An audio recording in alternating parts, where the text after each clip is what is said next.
Hi everybody, it's Tatiana, and today I'm coming with yet another book review. I am pretty much on my game this summer. I'm hoping that this continues because I'm really doing a good job of staying up to date with myself. But today I am reviewing Instructions for a Heatwave by Maggie O'Farrell. This story takes place in 1976 in London, where there is a simultaneous drought and heat wave. And it begins with Greta and Robert, who are a retired couple, and Robert tells his wife that he is going down the street to get the paper and does not come home. Later, she finds out that he has emptied out their bank account and has just dipped. And so in the quest to locate him and figure out what is going on that's brought things to this point, she calls in her children, Michael Francis, Monica, and Aoife, to help her in this time. The story jumps perspectives between Greta and all three of her children and their lives, and as the children are brought into the story, you see the dynamics of the family that are just very interesting. This was not what I thought it was going to be, and that is a good thing. One of the things that I think really helped in getting into this novel is as you're given the different perspectives for each person, you see the entire family from that person's perspective. So if you take the oldest child in the family, who is Michael Francis, you get his perspective, his family, and then the way he views or sees his mother, and his two sisters from his perspective. And then once it moves to Monica, same thing, and same thing with Aoife. And that really pieced this whole puzzle of a family that is a complex family that's full of issues, which damn near any family is. But it really helps you piece that whole puzzle together and see how the dynamics of the family work. The overall tone of the story is really just hot as hell. It takes place during a drought and a heat wave, and you can feel how hot it is. You can feel the stickiness and the sweatiness of it. The way that it's described, it really just puts you into that. And the place where I tend to read the most in the house is downstairs in my little blue love seat, and it's right under my AC vent. And normally it's because when the air comes on and it's blowing full blast, I'm freezing.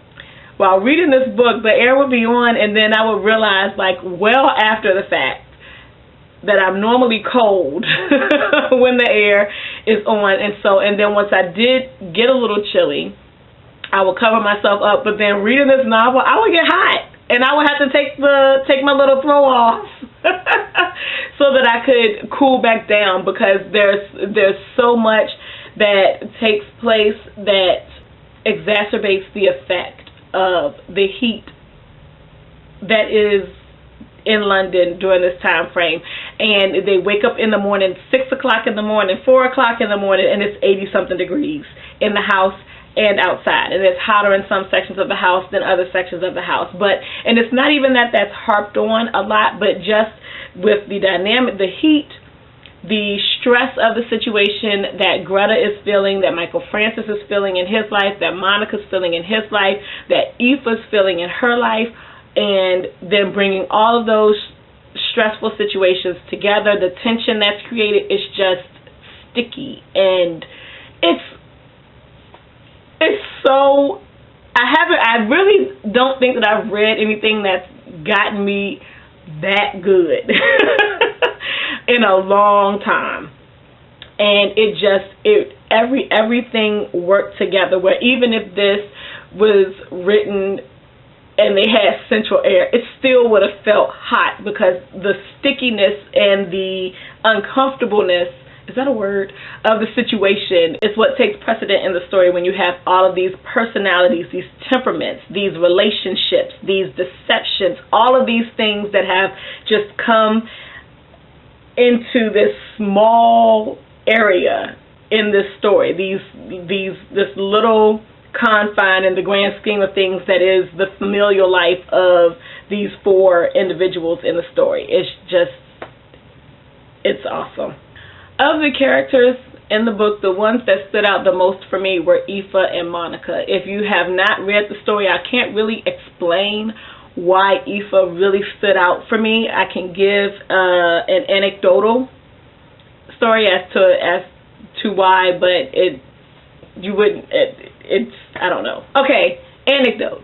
When I was a kid, I was a music major in college, and so I spent a lot of time in music, singing, music history, all this, that, and the third when I was in elementary, middle, and high school.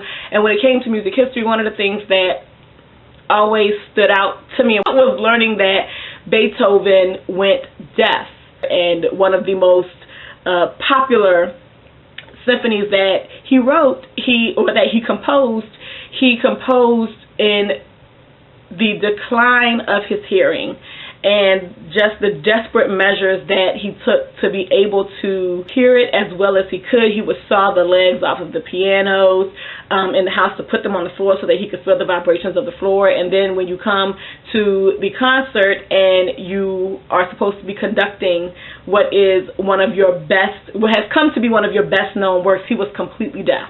And while he was standing up there conducting, I believe it was the first chair violinist who was actually conducting the orchestra and making sure that the orchestra stayed on beat, because since he couldn't hear, he was not on beat. And just how tragic that is, to not be able to hear the music and to know that you are losing your hearing, and this is your livelihood and your passion, and eventually it will be completely stripped away from you and have no control over that. And with Aoife, she's not going deaf, but the Aoife situation in the story is kind of like that. And so that's why I really had a draw and connection and hit me to my heart, a pity for her, and I really could relate to her character and the desperateness that she felt in some situations.